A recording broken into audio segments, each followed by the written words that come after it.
Hey guys, what's up? I'm Mark, and in this channel, I talk a bit about lifestyle, but I mostly talk about business and investments. So, it seems that you guys are really into these investment funds that are in the habit of declaring monthly dividends. Specifically, I've had a handful of videos talking about the BPI-ALFM Global Multi-Asset Income Fund. But what if I told you that there are other investment funds out there that are also willing to give you monthly dividends and maybe even perform better than BPI? In today's video, this is exactly what we'll talk about. I'll be introducing to you two investment funds that will be giving you monthly dividends as well. So without further ado, let's go. So these two funds that I'm introducing to you today will be coming from ATR Asset Management Company, or Atram. Sound familiar? Well, if you remember, Atram was the first partner of GCASH for GInvest. Unfortunately though, this fund is not available via GInvest.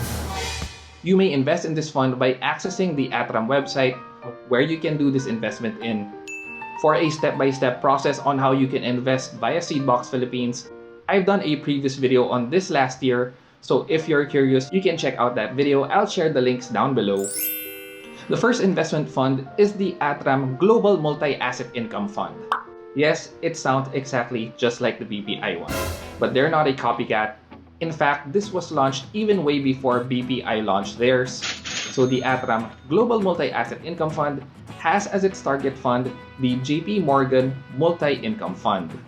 Now in this fund's portfolio, it predominantly invests in fixed income securities at 53%, and it also invests 39% of its portfolio into global equities. For the performance of the fund in terms of its net asset value per unit, or NAVPU, in the past 1 year as of May 2022, the NAVPU's performance has returns of 4.11%, but if we were to go by the performance of the fund since its inception a little under 3 years ago, the returns are a little over 10%. Now in terms of its monthly dividends, the range starts from 3.94% at its lowest and at its highest at 4.61% in the past 6 months.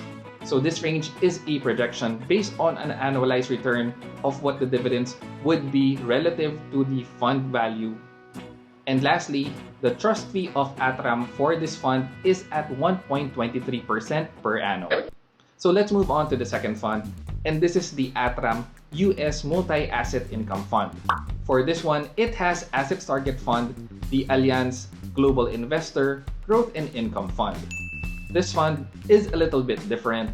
It invests over 33% of its portfolio in high-yield bonds or junk bonds. And the next investment instrument that it invests in is convertible bonds at 31%. And lastly, it also invests in global equities at just under 30% of its portfolio.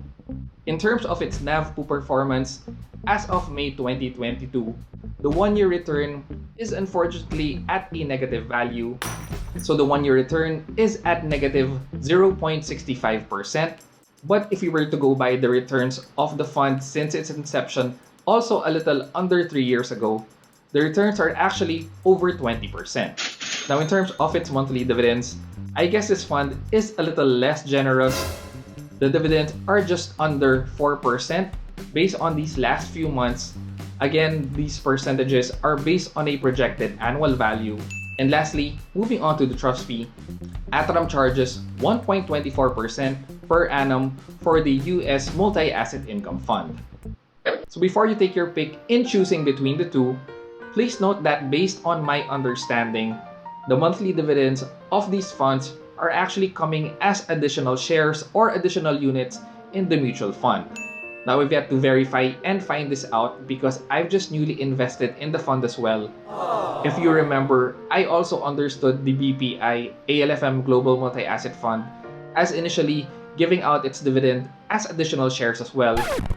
But that's what we discovered later on, is that they were actually declaring cash or peso value dividends. So for these two Atram multi-asset income funds, I am still really about to just find out as well. So I'll keep you guys posted on that. So between these two funds, which do you guys like better? The first one seems like it's a more stable fund, less volatile, and a little higher dividends. while the second fund, the US Multi-Asset Income Fund, seems that it is more volatile, it has a lower dividend rate, but in terms of its NAV pool, the performance of the fund seems that it is poised to give you even higher returns in the long-term future. Of course, these higher returns are always weighed out by higher risks. Which are you guys choosing? For me, I think I'll invest in both, but I feel like I will be more excited with the US Multi-Asset Income Fund. Even with the lower dividends, I'm just more excited about the returns in terms of the NAV pool. So for me, more than the dividends, that's what's more important. So what do you guys think? Do you like this fund better than the BPI-ALFM one? Or would you just rather stick to that since it's conveniently in GCash? If you've liked this video, please don't forget to like, comment, and consider subscribing if you haven't already. Thanks again for watching, guys, and happy investing.